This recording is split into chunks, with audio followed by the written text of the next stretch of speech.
फिर हमारे इतिहास में कुछ ऐसे लोग भी हुए हैं जिनको अभियुक्त बनाया गया, दोषी करार दिया गया, उनके ऊपर मुकदमे चलाए गए। तो इस वीडियो में हम देख लेते हैं कौन कौन से ऐसे लोग थे, उनका मुकदमा उनके ऊपर कब चलाया गया, क्या क्या आरोप था, निर्णय क्या आया। तो बहादुर शाह जफर सभी जानते हैं, 27 जनवरी 1858 से 9 मार्च 1858 तक लाल किला में इनके ऊपर मुकदमा चलाया गया। राजद्रोह, षड्यंत्र, विद्रोह 1857 में पार्ट लेने का, विद्रोह में हत्या वगैरह कराने का ये आरोप था इनके ऊपर। अपराधी ठहराया गया और रंगून में इनको निर्वासित कर दिया गया। 1862 में इनकी मृत्यु हो गई। सुरेंद्र नाथ बनर्जी, 1883 में कलकत्ता उच्च न्यायालय द्वारा इनके ऊपर मुकदमा। फिर न्यायालय की अवमानना करने का आरोप था इनके ऊपर, ठीक। 2 वर्षों का कारावास की सजा। बाल गंगाधर तिलक 3 बार 1897, 1908, 1916 में अपने पत्र केसरी जो ये लिखते थे, केसरी किस लैंग्वेज में था, मराठी लैंग्वेज में, और जो मराठा था, जो ये दूसरी पत्रिका निकालते थे मराठा, वो इंग्लिश लैंग्वेज में होती थी। तो केसरी में उत्तेजनात्मक लेख लिखने के कारण इनके ऊपर मुकदमा चलाया गया। पहले में 18 महीने का कारावास मिला इनको। फिर 1908 में 6 साल का जुर्माना मिला, ठीक है। फिर उसके बाद जेल की सज़ा न देकर साधारण दंड लगाया गया 1916 वाले केस में। अलीपुर मुंबई अभियोग केस में अरविंद घोष तथा 37 अन्य लोगों को गिरफ्तार किया गया 1908 से 1909 में। मुजफ्फरनगर में कलेक्टर की हत्या का प्रयास, मुजफ्फरनगर का कॉन्स्पिरेसी जो थी, जिसको मानिक टोला कॉन्स्पिरेसी भी बोलते हैं बिहार में, उसके ऊपर केस चलाया गया और विचाराधीन कैदी के रूप में 1 वर्ष का कारावास दिया गया। वी डी सावरकर 1910 एवं जनवरी 1911 में इनके ऊपर केस चलाया गया सरकार के विरुद्ध आक्रमण और उत्तेजनात्मक भाषण देने तथा हथियार एकत्रित करने के लिए, ठीक है। फिर 2 बार आजीवन कारावास इनको दिया गया 50 साल का। अंतर्राष्ट्रीय न्यायालय हेग द्वारा इनका केस चला। हेग में भी केस पहुंच गया, जहां उन्हें दोषी करार दिया गया और 10 वर्ष के लिए अंडमान जेल भेज दिया गया। वहाँ पे ये अंडमान जेल में रहे 1911 और 21 तक। तो हालांकि ये रहे नहीं उतने समय तक, अर्जी दी इन्होंने ब्रिटिश ईस्ट इंडिया कंपनी को और दोबारा ये सब चीज़ें न करने की बात कही और वापस रिहा हो गए। महात्मा गांधी एवं शंकर लाल बैंकर जो था, वो यंग इंडिया के प्रकाशक जो थे, इनका नाम है, बैंकर नहीं है ये, इनका नाम ही है Shankar Lal banker. Young India के प्रकाशक थे महात्मा गांधी। 1922 में यंग इंडिया में ब्रिटिश सरकार के विरुद्ध 4 उत्तेजित लेख लिखने एवं प्रकाशित करने के आरोप में 6 वर्ष का कारावास की सजा सुनाई गई, किंतु 1924 में रिहा कर दिया गया महात्मा गांधी को। मेरठ षड्यंत्र केस में 21 साम्यवादी जो थे, सोशलिस्ट थे, उनको गिरफ्तार किया गया, जिसमें 3 अंग्रेज भी थे। उसके खिलाफ मुकदमा चलाया गया 1929 में। 1929 से 1932 तक ये मुकदमा चला। ब्रिटिश सरकार के खिलाफ षड्यंत्र करने का आरोपियों को अलग प्रकार के दंड दिए गए, जो 3 वर्ष के कारावास से लेकर आजीवन तक थे। मतलब अलग अलग लोगों को अलग अलग दंड मिला। भगत सिंह, इनके ऊपर चलाया गया केस 1929 में, सेंट्रल असेंबली में बम फेंकने के लिए, पुलिस अधिकारी सैंडर्स की हत्या करने के लिए। आजीवन निर्वासन की सजा, मृत्युदंड, फांसी की सजा हो गई। एम एन रॉय 1931 से 32 तक केस चलाया गया। षड्यंत्र एवं राजद्रोह के केस में 12 साल की कारावास की सजा, लेकिन कालांतर में इसे घटाकर 6 वर्ष कर दिया गया। फिर शहनवाज खान, प्रेम कुमार सहगल, गुरबख्श सिंह ढिल्लों पर आईएनए के तहत, मतलब आईएनए में इन्वॉल्वमेंट के लिए इनके ऊपर केस दर्ज किया गया। 1945 में दिल्ली में लाल किले में केस चलाया गया। उकसाने वाली कार्रवाई एवं हत्याएं करने का आरोप था इनके ऊपर। आजीवन निर्वासन की सजा को परिवर्तित कर दिया गया, लेकिन जिनके भत्ते एवं अन्य पैसे बाकी थे उन्हें स्वीकृति प्रदान कर दी गई। तो प्रेशराइज इनको किया गया था बेसिकली। ब्रिटिश गवर्नमेंट बहुत ही ह्यूज प्रेशर से गुजर रही थी उस वक्त, उन्होंने इसलिए, वरना ये आजीवन कारावास ही दे थे इन लोगों को। फिर कुछ आगे ब्रिटिश शासनकाल के प्रमुख शिष्टमंडल के बारे में देख लेते हैं। शिष्टमंडल कहाँ कहाँ भेजे गए। तो एक किर्क पैट्रिक शिष्टमंडल था, लॉर्ड कॉर्नवालिस ने भेजा था नेपाल में। फिर मैकलम शिष्टमंडल था, 1797 में भेजा गया लॉर्ड वेलेजली द्वारा ईरान में।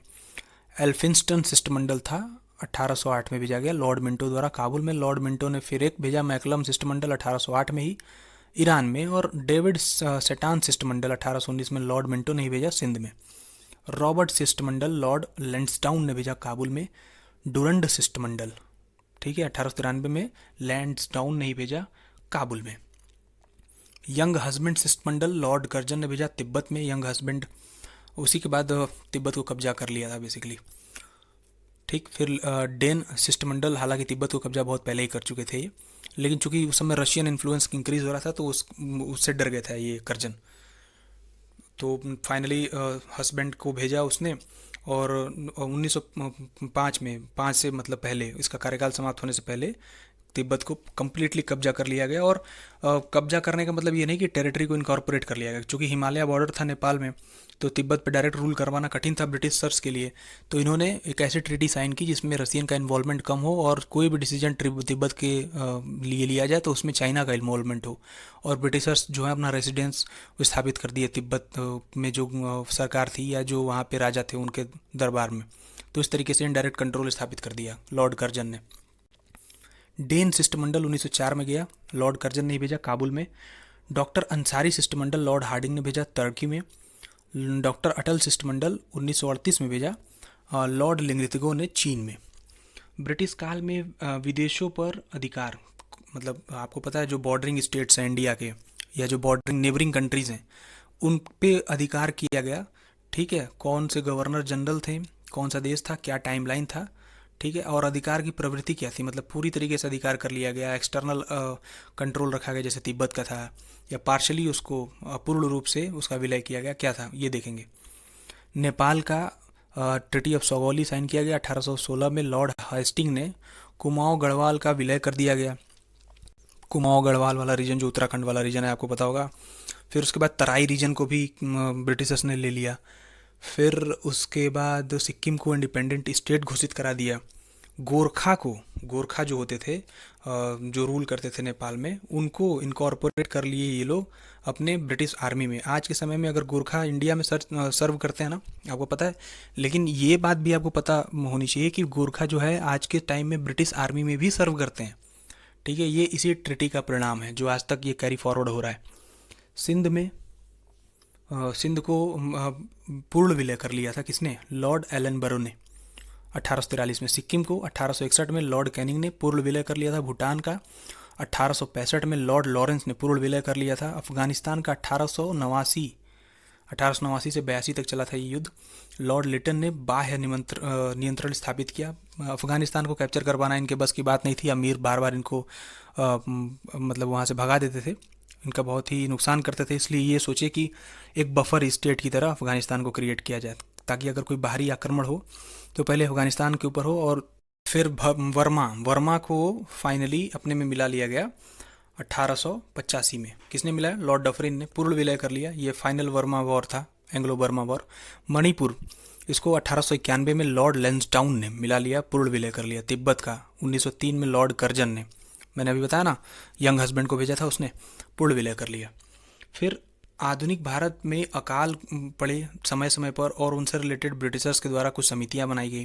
तो उन समितियों के बारे में देख लेते हैं। आपको नॉर्मली ये वाला पार्ट जो है ना, परिणाम और ये प्रमुख सिफारिशें, इसमें कुछ ज़्यादा अंतर देखने को मिलेगा नहीं। 5-6 समितियां हैं, और आपको याद क्या करना है मैं आपको बताता हूँ। ये जो आयोग है, आयोग का नाम और उनके वर्ष भी अगर आप याद नहीं रखते हैं तो कोई बात नहीं, क्रोनोलॉजी याद रखिएगा। एक वर्ष को पढ़िएगा, आपको क्रोनोलॉजी याद होगी उससे। तो एग्जाम में नॉर्मली ऐसे पूछते हैं कि ये जो आयोग आए जो अकाल से संबंधित थे, इनको क्रोनोलॉजी में लगाइए, पहले कौन आया, बाद में कौन आया, उसके बाद कौन आया। तो इस हिसाब से ऑप्शन सेट किए रहते हैं, तो आपको ऐसे आंसर करना होता है। ये आपसे नहीं पूछेगा प्रमुख सिफारिशें, और कुछ सिफारिशें इन्होंने दी नहीं। इनका जो भी सिफारिशें थी वो पेपर पर ही थी, ग्राउंड लेवल पर कुछ इंप्लीमेंट नहीं हुई। तो सबसे पहले जो आयोग आया था वो था स्मिथ समिति, 1860 से 61 में आई थी।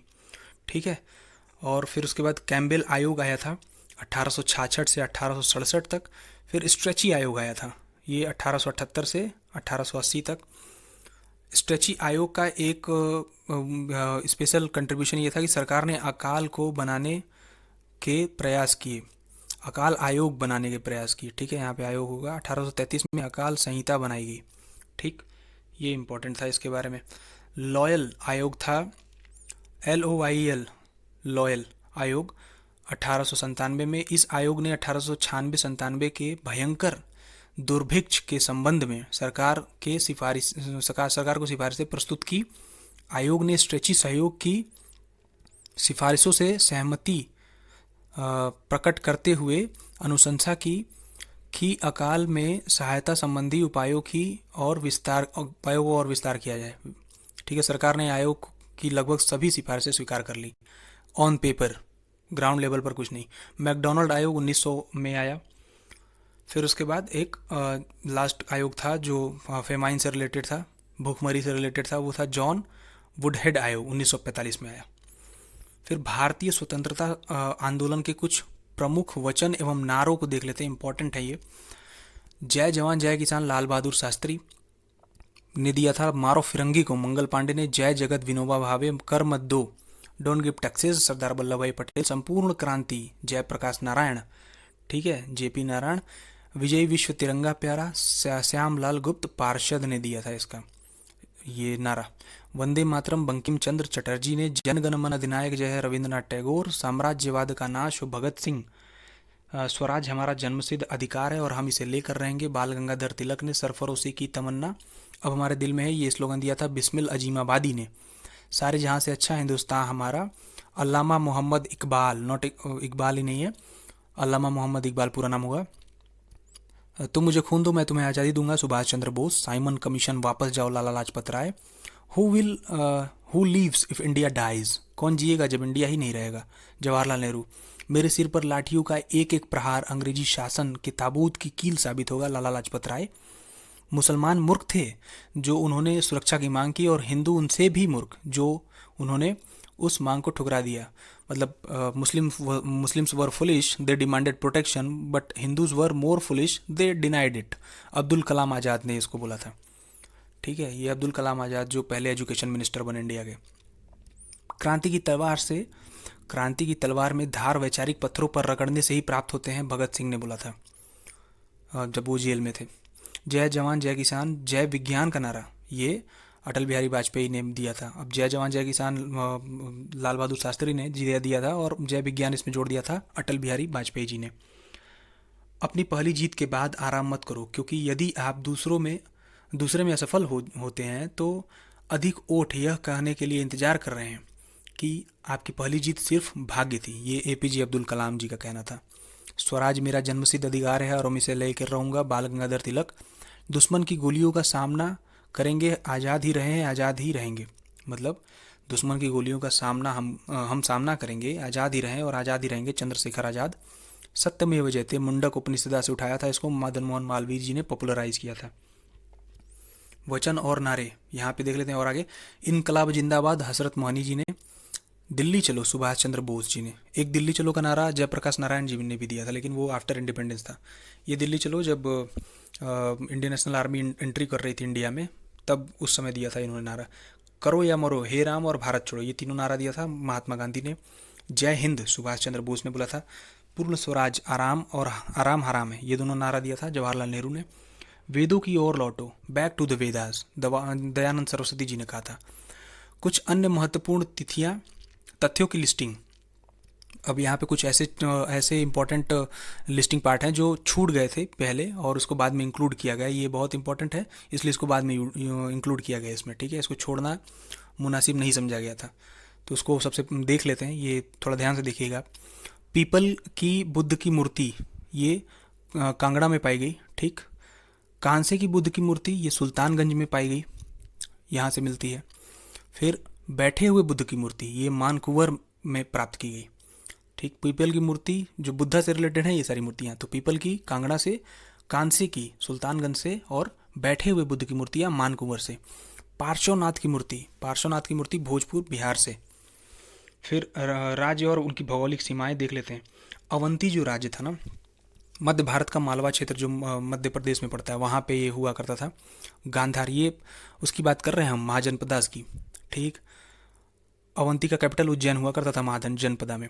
गांधार जो है आधुनिक पेशावर और रावलपिंडी जिले तथा कश्मीर घाटी, नॉर्थ वेस्ट इंडिया, मतलब उत्तर पश्चिमी जो इलाका है वहाँ पे हुआ करता था। छेदी डायनेस्टी मध्य भारत में बुंदेलखंड का पूर्वी भाग, ठीक। वज्जी जो है नेपाल की पहाड़ियों तक गंगा का उत्तरी भाग, यहाँ पे हुआ करता था।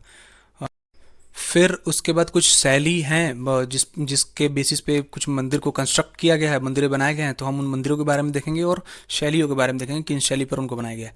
एक नीलकंठ महादेव टेम्पल है, ठीक है, ये नागर में है, मतलब नागर शैली पर बेस्ड है। नीलकंठ महादेव टेम्पल ये कहाँ है, ये उत्तराखंड में है, ठीक। फिर एक कैलाशनाथ टेम्पल है एलोरा में, एलोरा वाले कैलाशनाथ टेम्पल की बात कर रहा हूँ, वो कैलाशनाथ टेम्पल, थांजीपुरम वाला, उसकी बात नहीं कर रहा, तंजावुर वाला। ये एक एलोरा वाला है जो द्रविड़ स्टाइल और आर्किटेक्चर में है। इसको कृष्णा फर्स्ट ने बनवाया था। फिर एक है लाकुड़ी जैन मंदिर, ये कर्नाटका में है, चालुक्य डायनेस्टी ने इसको बनवाया था। और चालुक्य का जो आर्किटेक्चर है ना, उसको वेसारा शैली बोलते हैं, ठीक। ये द्रविड़ा और नगरा का मिला के बनता है वेसारा शैली, उसको बनवाया था। उसका मतलब जो उसको उद्भव कराने वाले थे, जो उसको लाने वाले थे वेसारा स्टाइल ऑफ आर्किटेक्चर या वेसारा शैली को, वो चालुक्य ही थे, इसलिए यहाँ पे चालुक्य लिखा हुआ है।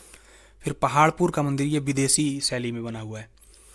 फिर कुछ और मंदिर हैं और शासक उनसे जुड़े हुए हैं जिन्होंने उसको बनवाया था, उसके बारे में देख लेते हैं। लक्ष्मण मंदिर सीरपुर, ये लक्ष्मण मंदिर सीरपुर में है। महारानी वास्ता ने, हर्ष गुप्ता की पत्नी थी ये, उन्होंने बनवाया था। ये उड़ीसा में है शायद, मैं अगर गलत हूँ तो आप मुझे बताइएगा। मेगुती मंदिर, एक लक्ष्मण मंदिर एमपी में भी है, लेकिन ये जो सीरपुर वाला है ना, ये उड़ीसा में है। मेगुती का जो मंदिर है ये रवि कीर्ति ने बनवाया था, और ये भी जैन टेम्पल है, ये ऐहोल में है, ठीक है। तो एक लाकुडी टेम्पल हमने देखा, और ये मेगुती टेम्पल है, दोनों जैन टेम्पल है, दोनों कर्नाटका में है। मल्लिकार्जुन मंदिर, ये पट्टाडकल कर्नाटका में है, और इसको बनवाया था त्रैलोक्य महादेवी ने। फिर बैकुंड पेरुमल टेम्पल कांची में है, कांचीपुरम, ये नंदीवर्मन द्वितीय ने बनवाया था। कुछ लेखक हैं विदेशी, और जिनके बारे में उन्होंने लिखा है, जिस वंशों के बारे में लिखा है उसके बारे में देख लेते हैं। फायान ने गुप्त काल के बारे में लिखा है, आपको पता है, उसी समय आया था। हेनसांग ने वर्धन के बारे में, पुष्य भूति काल। फिर इर्ति सिंह ने पूर्व मध्यकाल, यानी ये गुप्ता का समय ही आया था, तो पूर्व मध्यकाल उसी वक्त का पीरियड है। तारानाथ ने लिखा है शुंग काल के बारे में।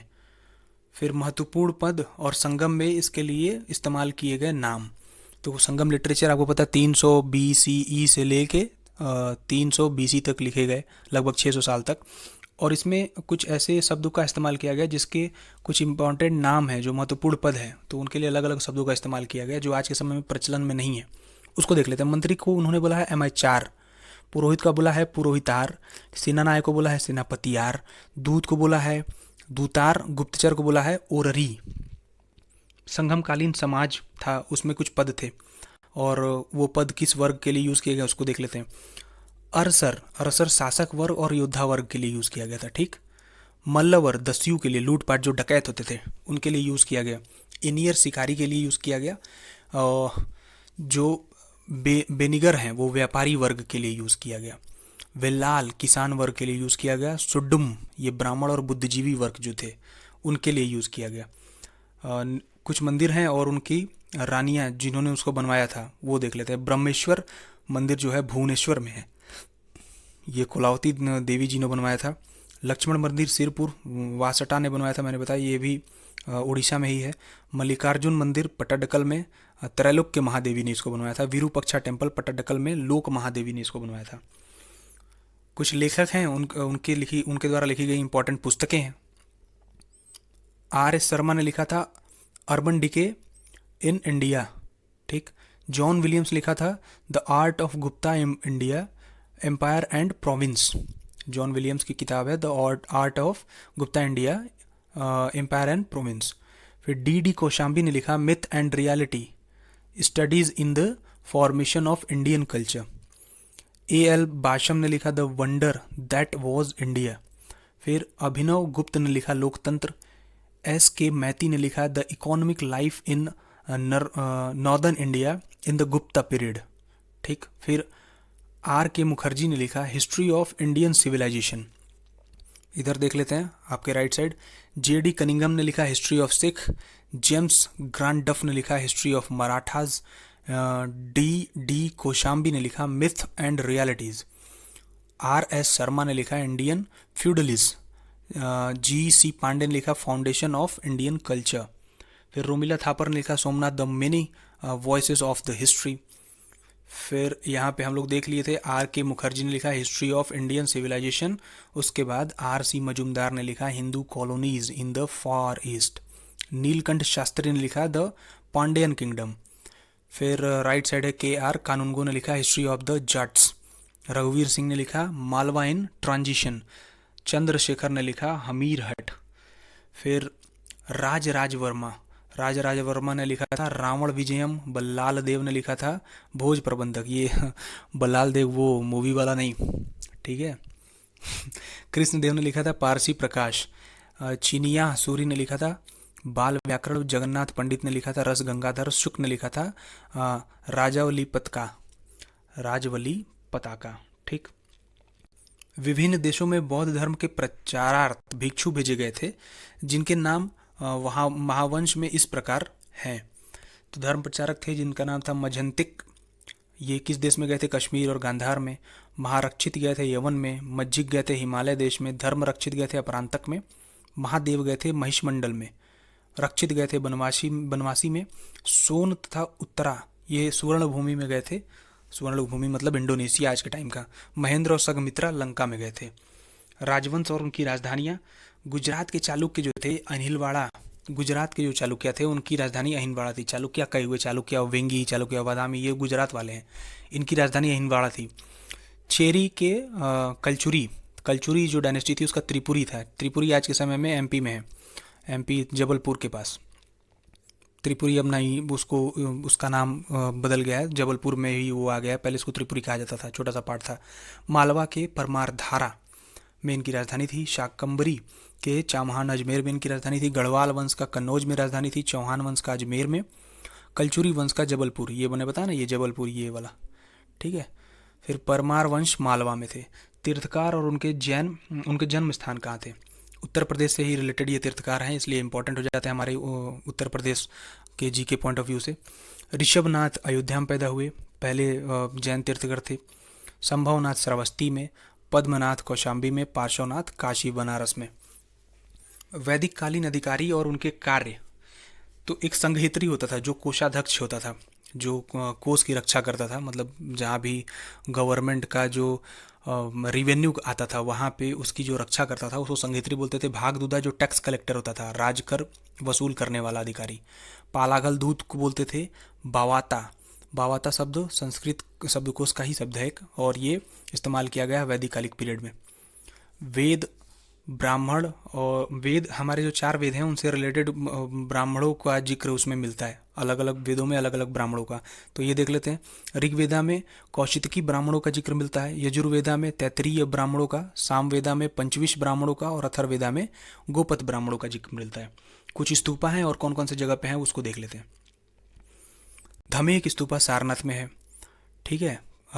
घोषित राम मठ ये कौशाम्बी में है। रानाभर स्तूप कुशीनगर में है। सहित महेत ये श्रावस्ती में है। भीमबेटका मध्य प्रदेश में है। शोर टेम्पल तमिलनाडु में है। हम्पी कर्नाटका में है। मानस ये असम में है। मानस नेशनल पार्क भी वहीं पे है। ठीक। हड़प्पा पुरा स्थल और उसकी अवस्थिति कहाँ पे है? हड़प्पा के कुछ पुरा स्थल है और वो कहाँ किस स्टेट में है ये लिखा हुआ है। बालू एक हड़प्पन पुरा स्थल है हरियाणा में। पाडरी है गुजरात में। हुलास है उत्तर प्रदेश में। बीरभानपुर पश्चिम बंगाल में है। लोटेश्वर गुजरात में है। पैसरा बिहार में है। सराय नहार राय, ठीक है, ये उत्तर प्रदेश में है।